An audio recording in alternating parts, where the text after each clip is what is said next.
Good evening, ladies and gentlemen. On the 27th of April in 1994, South Africans stood in long lines waiting for hours to cast their vote, to vote for a democratic country, to vote for their freedom, and to vote for a better life. My name is Ginger, the founder of Ginger the Voice. We are a communications company that seeks to give hope, courage, and enlightenment. We do this through various platforms such as speaking, singing, and hosting talk shows. So tonight, we have a guest that needs no introduction, none other than our General Major, Utata Bantu Holomisa. Siyabulela kakhulu kuni for coming through tonight. We're so excited to have him here. Tata Holomisa, there's a connection problem. If we can speak, siyabulisa kuwe apha kuChinger the Voice. Uyasiva kahle?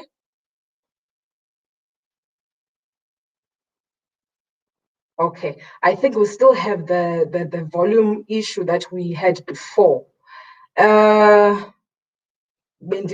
we are going live, it would work out well, but I think there's an issue again. Dada ungakwazi ukuphuma uphinde ungene so that we can try and work out this issue of the volume. Utata wethu viewers tonight, the major is here with us, but unfortunately we've got a bit of a connection problem where we cannot hear him from our side. So he's going to jump out for a few seconds and then come back again and try by all means to work out on his side. I think he's just experiencing some technical glitches. We all know that with this new technology and new way of living, we do experience such glitches, so we need not to worry. Please do not panic. He is going to come back. We've just asked him to go out and to come back again so that he can sort out his issues with the volume. It seems like he was muted, but he tried to unmute himself, and here he is. We are hoping that we will be able to hear him now. Something we can hear you. Okay, we still cannot hear you. All right. We are using Restream at the moment, and we have been trying to get you in and out. I am not sure how are we going to help you on your side. And there's no mute button on that side. Viewers, can you just be patient with us? We normally have such glitches. As I've said, technology can be against us at some point or at some time. So we just need to be patient. We can see that our general is with us tonight and ready to speak to us about the meaning of freedom in our contemporary society as South Africans. He's going to address us, and we have a couple of questions. Please do note that you are allowed to write questions. If you want to remain anonymous, you can inbox me on my Facebook, but please feel free to write and I will read your comments and your questions. That General, maybe you're going to try another device. Your phone. Let's see if this is going to work out.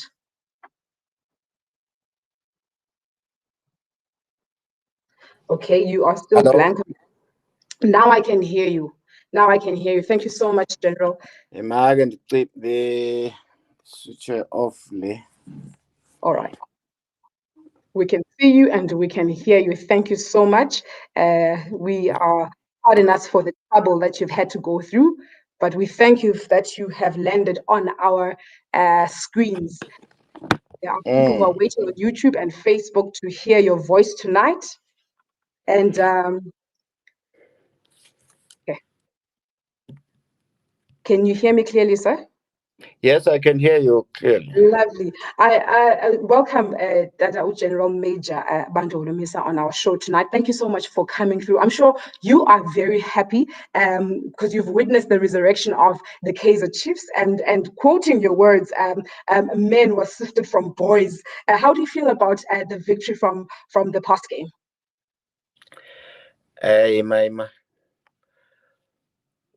Lo Ginger mna bengicimba ngulo wasepalamente lo sihlala naye phosa on the interview. Unguye ngathi awunguye nje. Yeah. No, well, Kaizer Chiefs have been having ups and downs in this season, but their situation is understandable because they were not allowed to buy players. So, but we will not be relegated. definitely, we're not going to go to other lower leagues, so we'll continue to be in the first division. But as in August, we'll have a new complete team because And I this do know time that, around we'll be allowed to spend money. it's amazing that we know that you've been a supporter of Kaizer Chiefs since 1971. And I think you did mention at some point that you were doing your Form 1. What made you stick with this team right through, even in seasons when we feel that they failed us? Well, at least at that stage, they were playing a certain kind of football, entertaining football, and they were winning. Uh, So I fell in love with the club since all right. then. Okay, all right. I'm also, you remained one of the stalwarts of democracy for time immemorial, General. And we know that your father, Chief Bantu Holomisa, was also the member of the then Transkei Legislative. Did he perhaps have an influence in your chosen career as a political figure? Firstly, I became a politician by accident Okay. because I was a full-time professional soldier, Mm, but in 1987, the Transkei Defence Force officers then took a decision to mm, intervene and remove the corrupt government of Transkei. mm, So, by virtue of being a commander of the Transkei Defence Force, then I was asked to lead that government. But mm, mm, unfortunately, we had to speak politics on a daily basis. But the mm, kind of politics we decided to speak were the politics which were aligned to liberation movements. mm, Hence, in 1988, early we sent Brigadier Matanzima and Brigadier Keswa to go and inform PAC in Tanzania mm, that there is a change of government mm, in Tata, and also we sent late Colonel Mkalali mm, to brief ANC in Lusaka, mhm. and then we sent Kosinga Ngomhlaba Matanzima, who was the Minister of Agriculture in our cabinet, to go and brief Madiba. Yeah. And we told them, three of them, that we are not going to be able to speak the politics of Pretoria. And that arrangement and collaboration between the military government and the liberation movements Mm, culminated in us, Transkei Defence Force, being requested, for instance, by the ANC to go and train Mkondo Wesizwe in Uganda. We used to send mm, about 50 military instructors to train MK in Uganda. And then also in Transkei, we made it a point that the freedom of expression and people wearing their own colors of their own political parties, they can do that. We didn't feel threatened because our mission was to deal namasela sawavalela charge as court awi namanya usevejela. Even the former Prime Minister of Transkei, Chief George Matanzima, yeah. he stood trial for Mm. his corrupt related cases, and he was sentenced to 9 years in prison. And then he served, I think, 2.5 to 3 years in jail, and then he was given a parole. General, I'm quite interested in who you've always been a whistleblower. You've always been anti-corrupt ways, and that's what we've seen. And you're not only just that, but also a co-author of the book named or titled "The Game Changer." And what we've noticed in this book, you do emphasize that you were not, you didn't just leave the ANC, but you were expelled from the ANC. And they obviously wrote a pamphlet which you responded to it, where giving them a a report where the ANC members were implicated in corrupt behavior.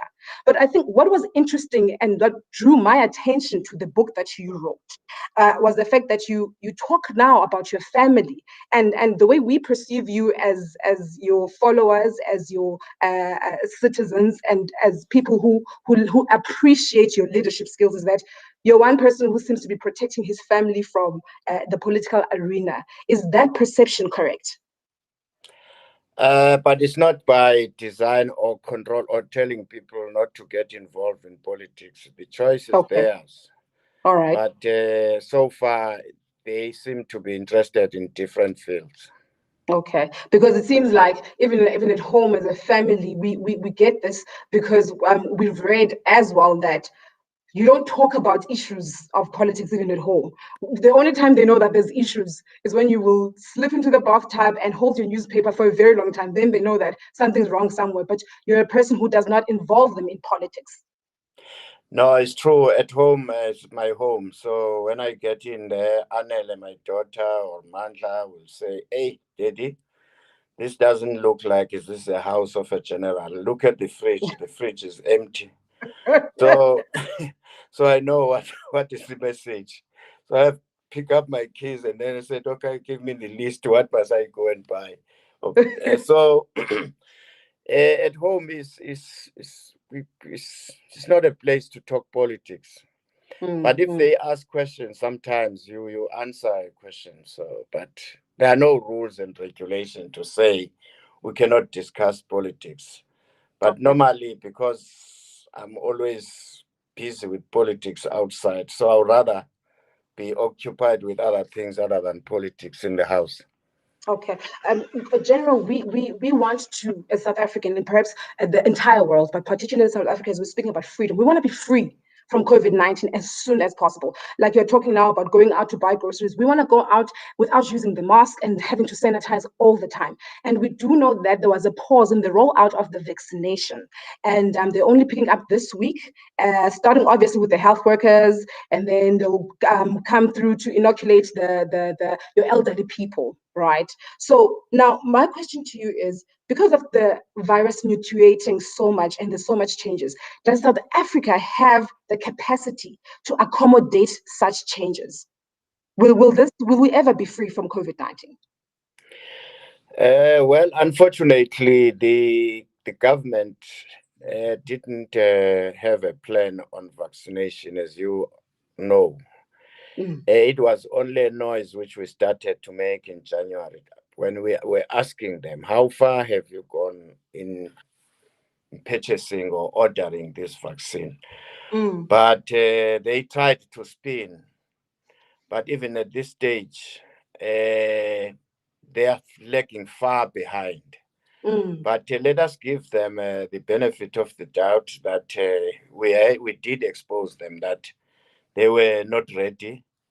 Typical of them trying to lie to us, but the people were asking for this vaccine. The other thing which we can also be proud of as a country is that we have flattened this curve almost completely. But I think the government should reward South Africans by removing some of the restrictions which are unnecessary. Such as, maybe restrictions such as, which ones are unnecessary in your view? I think since now we are talking about preparing for elections, also the football, the sport, we are going to go to Olympics. We should be looking into those areas to say, all right, the sport has been generating revenue for the state, in that if people go to the stadium, they hire transport and they pay monies at the stadium, they help the small businesses, then taxes are paid out of that, even those who fill petrol in their combis. So I think the government is not flexible on the issue of sport. I would have started with 50%, for instance, to go to the stadium. And yeah, as far as the vaccination is concerned, these guys are late, and that I doubt if they will finish this year to vaccinate the whole country. Okay, you talked about the local, General, you're talking about the local government elections that are coming up in October, as you mentioned just now. And we know that the local government is the closest sphere of government that works with people in serving or implementing service delivery. What we would like to know is how strong is the UDM's presence in the municipalities? And what is the plan that the UDM has to rescue our country from the slippery slope? A strong word, slippery slope indeed. Yeah, well, the United Democratic Movement is a registered political party, and as we speak, we are busy reviving and identifying as well the would-be councillors. Okay. But this time around, we would like to see councillors who understands the situation, because we are talking about lack of waste management, implementation of policies. Now we're talking about climate change. And you need people at least who would be in a position to say, this is what we should be doing in the municipality. If those people who are going to run the municipalities have got no clue how a city or a rural area is managed, because some of the people become mayors, and then he goes to the city, and then where he lives from rural home, is used to ditches, not even the what do you call this, potholes. Yeah. So xa uzawuyofaka lo muntu uthi makabe ngumeya phaya, uzakwenza ntoni engazinto ngomdani city? A lot of things which needs to be confronted head on. So I think all political parties must try and upgrade the people. It's a skill of the people who are going to serve in the local government. It's embarrassing. I mean, South Africa is the filthiest country in the world today. Any corner, whether you are in Sandton, you are in Cape Town, it's the same. People are just dumping all over. No. We need to inculcate a culture of ownership, to say, this is my house, this is my yard, I'll clean. Take responsibility. Yes. I hear you. There's a viewer here who has, first of all, Colleen Francisco McOllens, who is a manager for boxing, says that she agrees with you on loosening the restrictions, like on sport. They need to open up the sporting arena. She agrees with you there. There's also a question from one of the viewers, and she wants to remain anonymous. She is saying that the UDM has a slogan that says improving equality for all. How has the UDM improved the equality of people since inception? And how has the UDM protected the freedom of South African citizens? Well, the United Democratic Movement has been betting on a wicket of anti-corruption, promoting the ethics of good governance. And in fighting for the people of South Africa, we were the pioneers when it came to fighting the floor crossing legislation. And that legislation is no longer in the statute books today. The United Democratic Movement was in the vanguard when it came to dealing with corruption at IEC. As a result, the former chairperson of that institution, we showed her the door. Yes, the United Democratic Movement has also been in the vanguard of telling South Africans and members of parliament that we have a right to vote secretly. The speaker, as you know, Balekambet, rejected us, but we went to the Constitutional Court. The students, and we won. The students who are doing a law, I'm sure, studying law at various universities, would agree with me when I say there are a lot of case studies which the UDM has won, and then they are now are used as a reference point. The UDM on a daily basis, we write letters to different ministries, office of the president, and tell them that there's a complaint from this community. Please, you have tools and instruments to deal with that. Go there. So that's the kind of role we are playing, because we are not in government. Yeah. But we don't oppose anything that moves. We oppose, but we must be constructive. Identify a problem and then suggest a solution. Absolutely. Not just slash people, and it's called constructive criticism. Yeah. I'm talking about equality as per the question from the viewer. My question to you on equality for all. According to the Freedom Charter, okay, it talks about all people who are working on the land should be able to divide and share that land. So it even has a point that says restrictions of land ownership on the racial basis shall be ended, and land shall be redivided amongst those who work it. So what is the UDM's stance on land reform, and what are the benefit of what's the benefit of expropriation of land in our current economy in South Africa? I'm sure you don't want to hear what I'm going to say. I'm sure the viewers would like to know. The United Democratic Movement, right from the start of this debate, we said we cannot have a cutoff date and say we must claim from 1910 up to date. That would mean 60 to 70% of the land will not be addressed. They will remain in the hands of the minority. Late Mr. Filtane, the deputy chairperson of the UDM, who was serving in the committee in Parliament on land reforms, he emphasized this now and again. So there are three parties in Parliament which have supported the need to amend the constitution regarding the issues related to land. It's ANC, it's EFF, and UDM. Now, what is going to happen is that once, because those three have 2/3 majority, we will amend this constitution. Then the next step now is going to be it will be how do you implement this? My understanding, because this is not a jungle administration, this is not a third or banana republic as yet.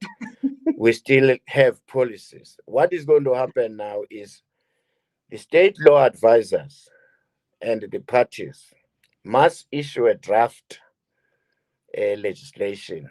That is how are we going to take land without paying for them. That process will start perhaps with green up to white paper.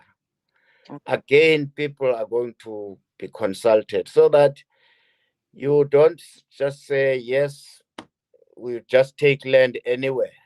There has to be regulations. Absolutely. So that is the process we are following.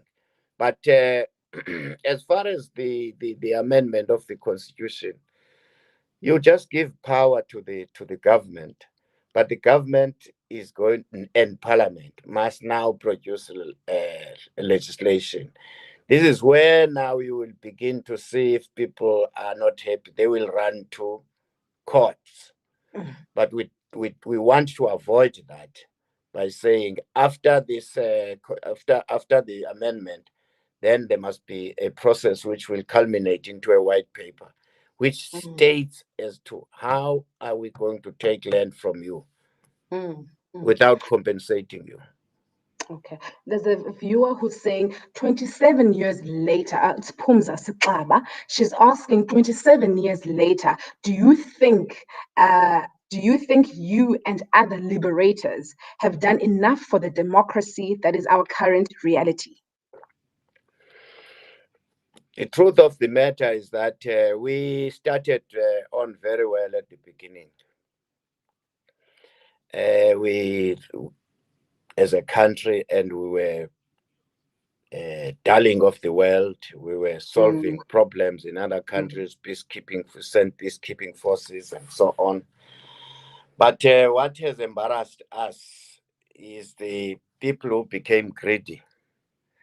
So that's why now the president would stand up and say ANC is accused number one when it comes to corruption. So that's their business. The voters must wake up. Never again shall we put all our eggs in one basket. Absolutely. One party dominance has proven beyond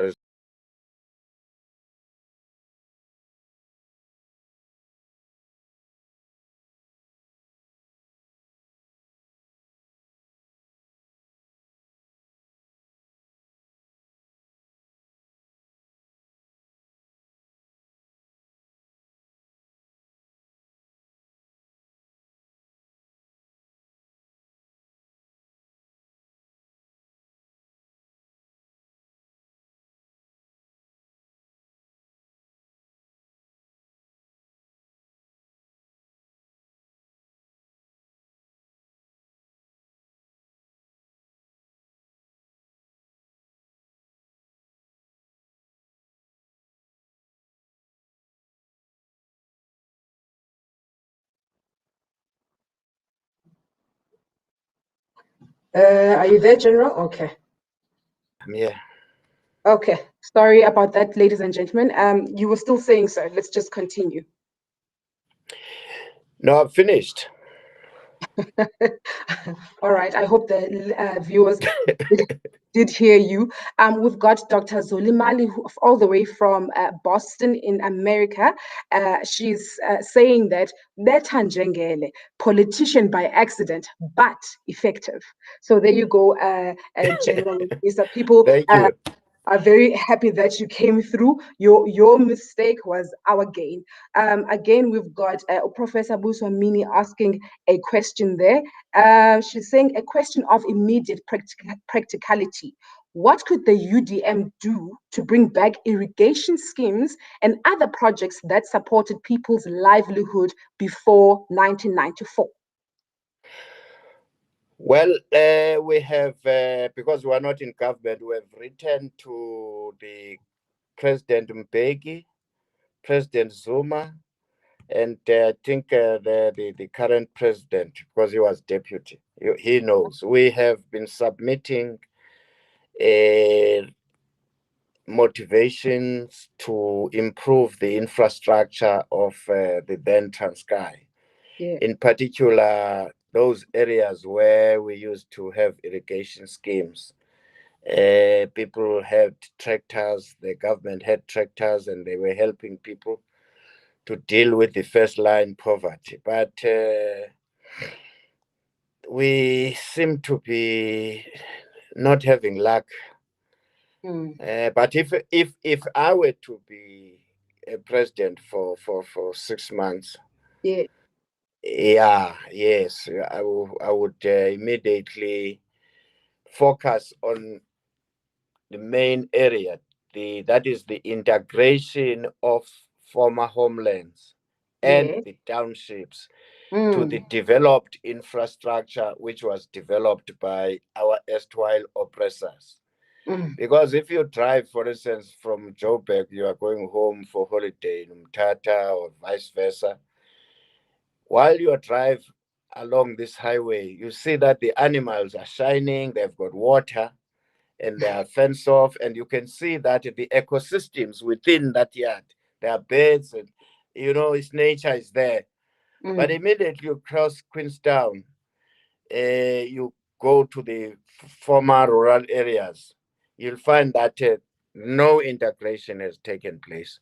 It's the same thing if you go to Koba Kwakwa, Koba Boputatswane, and so on. So the integration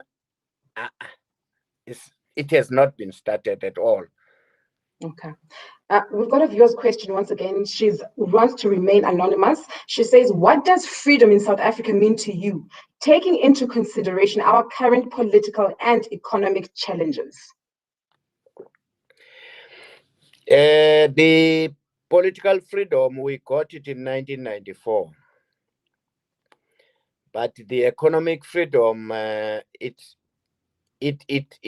didn't take off from the word go, because even the so-called BEE whatever policy, Yes. you don't have control, you don't have powers there, you are just having this 25-26%.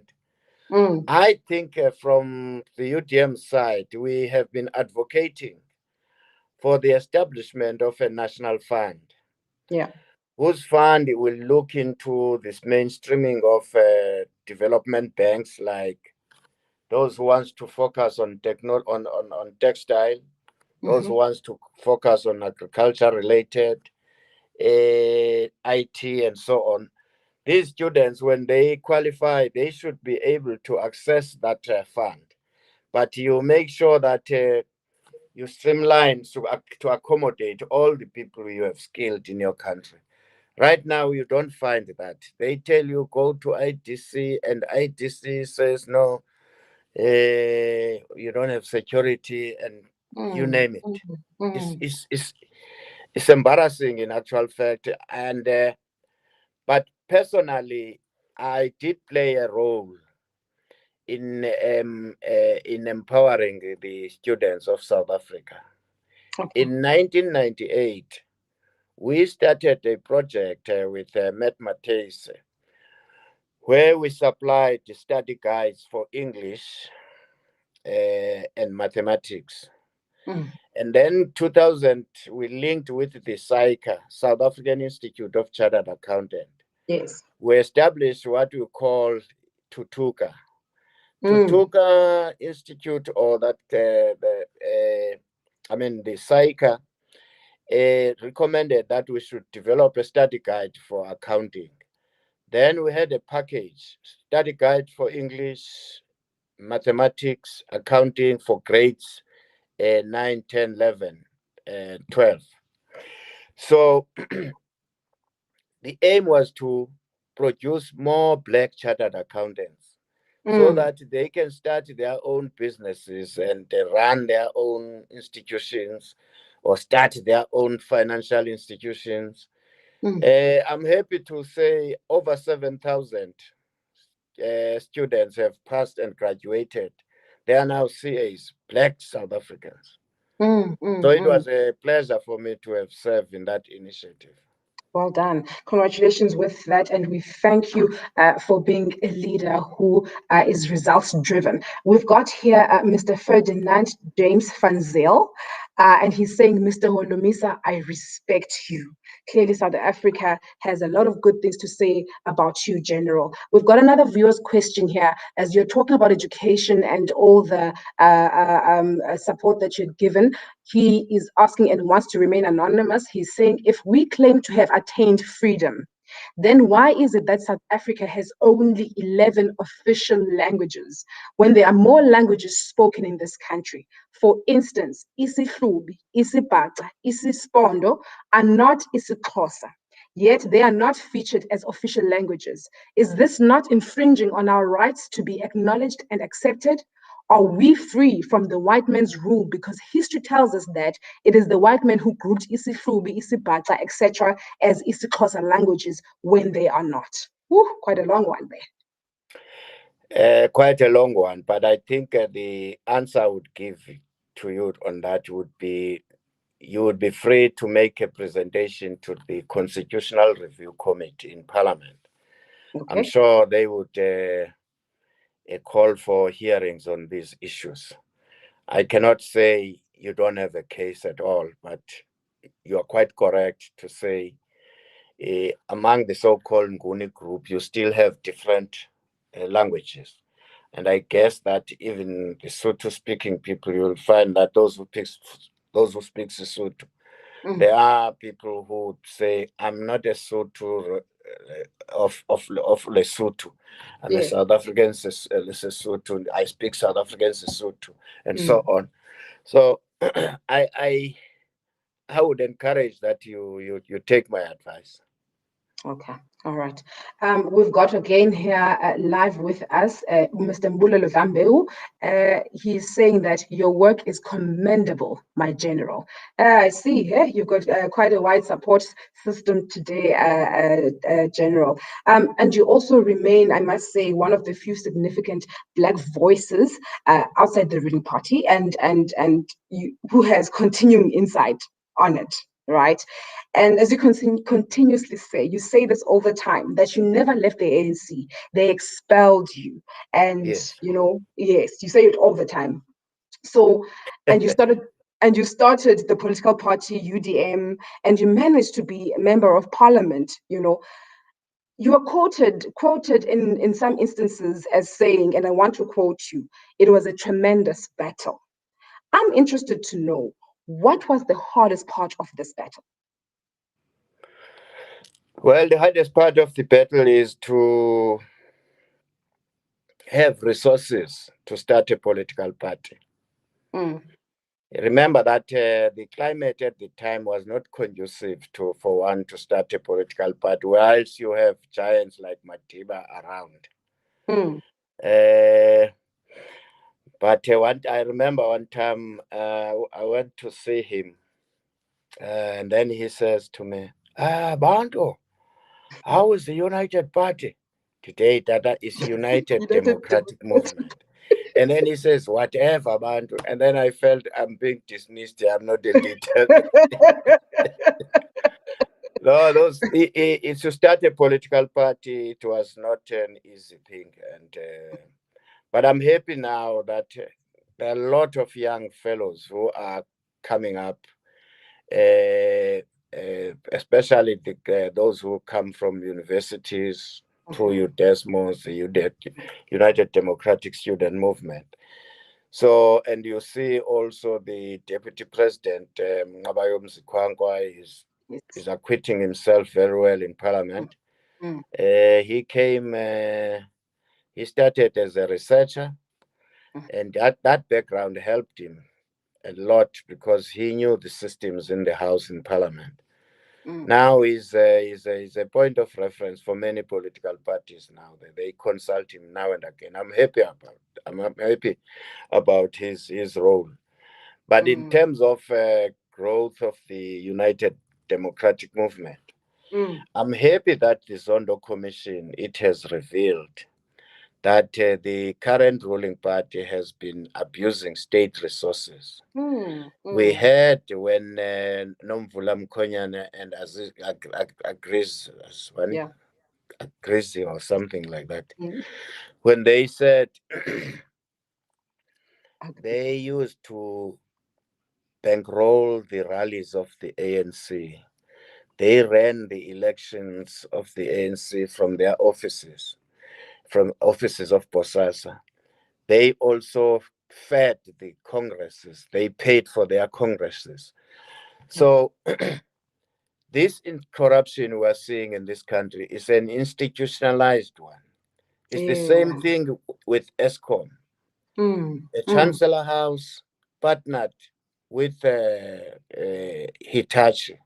Mm. Chancellor House is an investment arm of the ANC. They don't Mm. even have one engineer. What the Mm. hell were they doing in that partnership? Other Mm. than they were there to Nothing. siphon billions of rands back Mm. to Lutuli Mm. House. So Mm.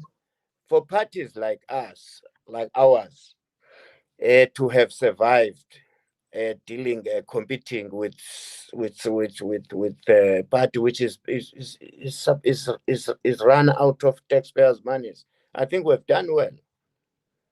Okay. All right. We have another viewer asking here. They are asking you, General. The name is Percy Ingle. He is saying that to the general, what is the relationship between politics and religion, according to you, especially in South Africa, and maybe the role religion, especially Christianity, played during the struggle? The truth of the matter is that the the liberation movements were not strong to take the old apartheid military might. But the role played by the people inside the country, led by the likes of Bishop Tutus, Reverend Chikanes, Yes. Pusaks, and so on. Yes. Then those marches, when the Afrikaner soldiers and police saw that those marches were led by the clergy, they were not ready to open fire to the clergy.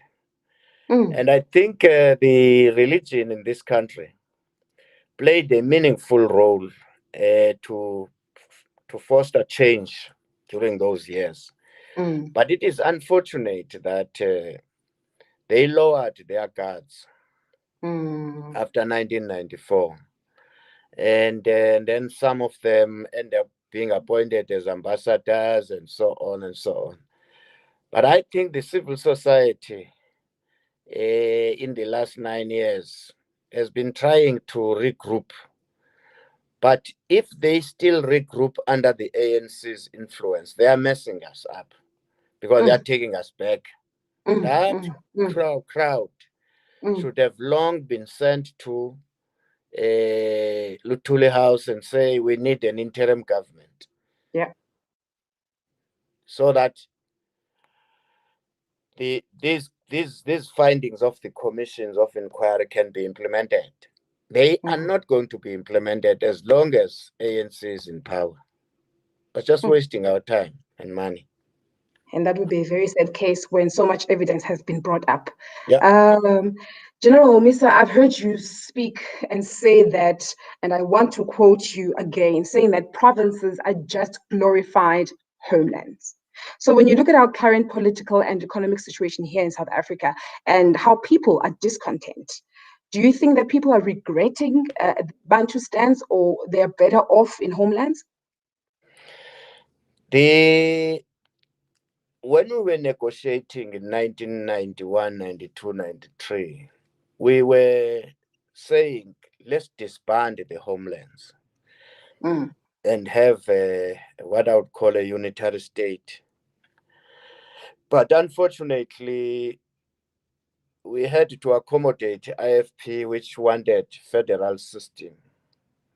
Hence, you see the current quasi-federal system called provinces. These are nothing else but glorified homelands.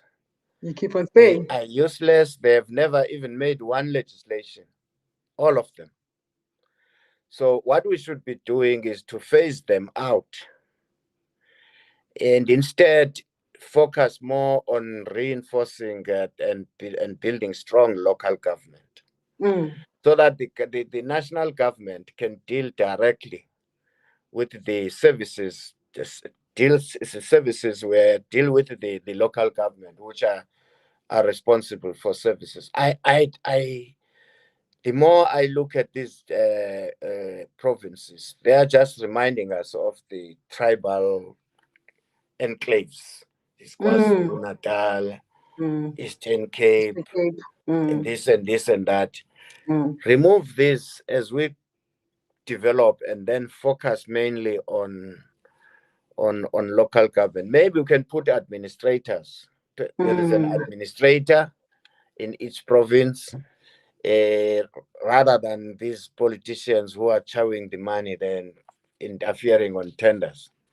We've got again Lindile Tata Ncibi asking you to general, what is their position, I suppose UDM's position, of views on nationalizing of the South African Reserve Bank? The Reserve Bank can be nationalized if there is a political will to do so. We have models all over the world. Some reserve banks have been nationalized by more developed countries than us. So I don't see any halubalu about this nonsense. It must just be debated, put on table in parliament. We do away with it, because right now you don't even know who are these shareholders. Mm. Who are these shareholders who seem to be having a lot of power? Mm.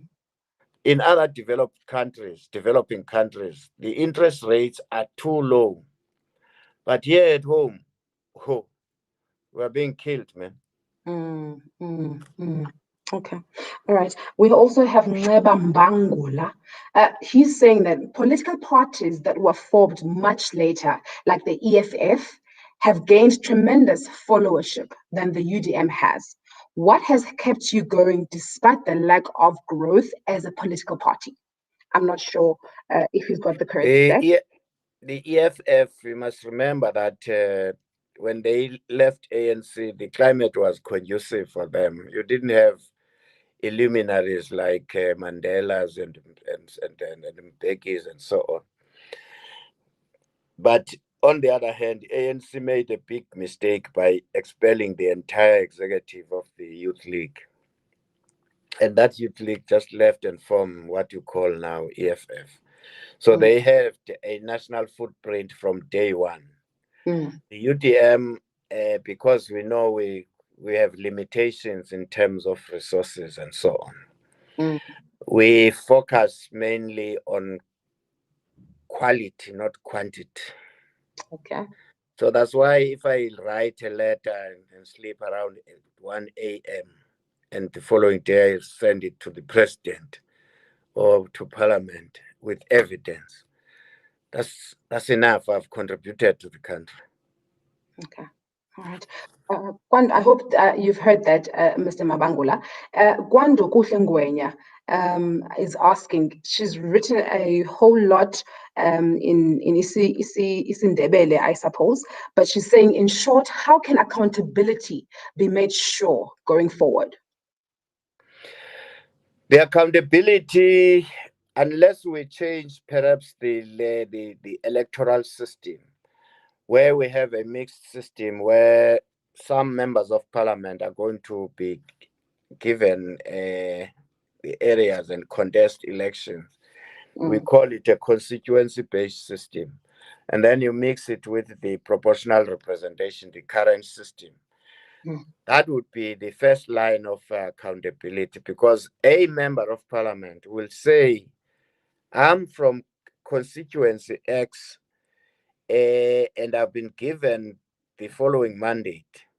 I hear what is being discussed here, but notwithstanding what my party is saying, but my constituency says I cannot vote for this nonsense.